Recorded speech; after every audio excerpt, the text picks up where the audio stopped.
بسم الله الرحمن الرحيم الحمد لله رب العالمين والصلاة والسلام على المبعوث رحمة للعالمين نبينا محمد صلى الله تعالى عليه وعلى آله وصحبه وسلم تسليما كثيرا كثيرا ما بعد. Mes chers frères, salam alaikum wa rahmatullahi wa barakatuh. Alhamdulillah, par la grâce d'Allah Azza wa Jal, vous avez remarqué pendant une semaine, ça fait une semaine que la mosquée elle a ouvert ses portes à l'accueil des fidèles, les frères de Bonneuil et d'autre part, pour les 5 prières. Alhamdulillah, les frères, les responsables, ils sont très satisfaits de ce comportement digne des frères responsables. C'est très très gentil de votre part, ça facilite la tâche aux frères et c'est très gentil. On espère auprès d'Allah Azza wa Jal que ça continue dans tant que la mosquée est ouverte dans les conditions que vous connaissez avec le protocole sanitaire. Il y a un autre pas qui a été fait, et ça c'est par la grâce d'Allah Azza wa Jal. Les frères, ils ont ouvert la porte pour la prière du vendredi.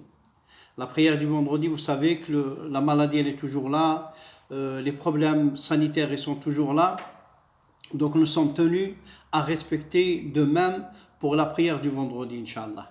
Les frères, comme je vous ai dit dans la vidéo précédente, les frères Boumediene et son association, ils ont pensé comment accueillir tous les fidèles. Accueillir tous les fidèles pour le Jumu'ah.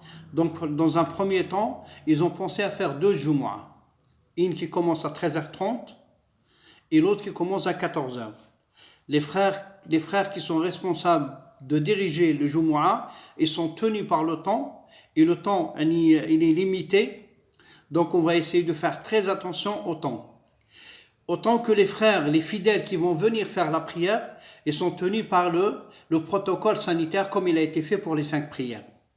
On espère auprès d'Allah Azza wa Jal que ça se passera dans les meilleures conditions et qu'on puisse dans la facilité avancer et donner beaucoup plus, et que l'association, votre association, pourra donner encore plus, Inch'Allah, plus satisfaction aux fidèles et aux frères de Bonneuil. Inch'Allah, la première Jumu'ah commencera à 13h. Elle finira vers 13h55. Et ils sont pris, les frères qu'ils ont pris dans le premier Jumu'ah, de finir le Jumu'ah, pas de nafila, elle est comme ce qui se passe pour les 5 prières. Une fois que la khutbah, la salat, elle est finie, les frères ils sont priés de quitter les lieux pour laisser le deuxième groupe pour la deuxième Jumu'ah, Inch'Allah. Et c'est ainsi. Pour la deuxième Jumu'ah aussi, c'est pareil. Les frères, une fois qu'ils ont fini, pour faciliter la tâche aux frères, ils quitteront tout de suite après la prière, le nawafil, les surrogatoires, on les fait à la maison. Barakallahu fikum, c'est très gentil de votre part, de ce comportement digne où les frères, certainement le frère Boumediene, il l'a fait ou va le faire, Inch'Allah, pour vous remercier chaleureusement de ce comportement digne et responsable. Nous, on continue sur notre dars de la famille. Il y a eu beaucoup de réactions, il y a eu beaucoup de questions. Et les questions qui sont répétées, j'ai vu beaucoup de frères et beaucoup de sœurs dire pourquoi il y a autant de méchanceté dans les familles. Pourquoi il y a autant de problèmes dans la famille. Comme j'ai dit dans la vidéo précédente, une fois que la piété elle est faible, une fois que la crainte d'Allah elle est faible, nous sommes exposés à tout. Et on peut tout faire, qu'Allah nous en préserve. J'ai lu, et ce que j'ai lu de plus beau chez les anciens, rahimahullah, et surtout chez Al-Ghazali, rahimahullah, il dit la méchanceté et les problèmes proviennent de 2 choses. Et ces 2 choses-là, on les voit dans la vie de tous les jours. La méchanceté, le déchirement, les problèmes. Une fois que la personne, elle manque de piété, elle manque de crainte, elle n'a pas peur qu'Allah nous en préserve, de la rencontre d'Allah et de répondre auprès d'Allah Azza wa Jal par rapport à ses gestes, par rapport à ce mal qu'il fait sur la terre, après elle peut faire le mal qu'elle veut, qu'Allah nous en préserve. Et si la personne, elle est mauvaise, c'est une personne qui est mauvaise, elle ne peut pas rester sans avoir les problèmes. Elle n'est pas apaisée, elle n'est pas tranquille s'il n'y a pas des problèmes. Et s'il n'y a pas les problèmes, et surtout entre les familles, qu'Allah nous en préserve.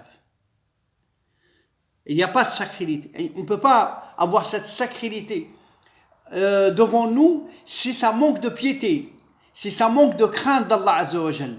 C'est pour cela que vous voyez autant de problèmes. Le frère, il m'a envoyé un message pour me dire le problème qui s'est passé par rapport à ce frère que j'ai raconté son histoire pendant le Ramadan, pendant les doulos du Ramadan. C'était un frère que je connaissais bien. C'était un frère que je connaissais très bien. Il avait construit une maison au pays. Sa grande sœur, elle voulait habiter.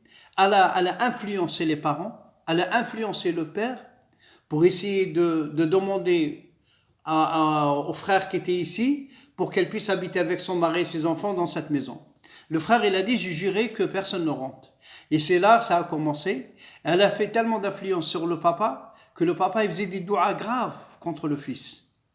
Et donc rien, pour rien, qu'Allah nous en préserve. Pour rien. La famille, c'est sacré.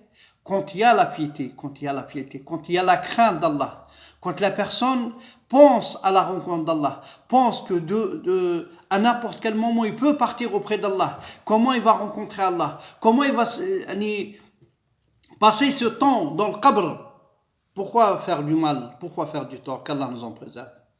Barakallahu fikum, assalamu alaikum wa rahmatullahi wa barakatuh.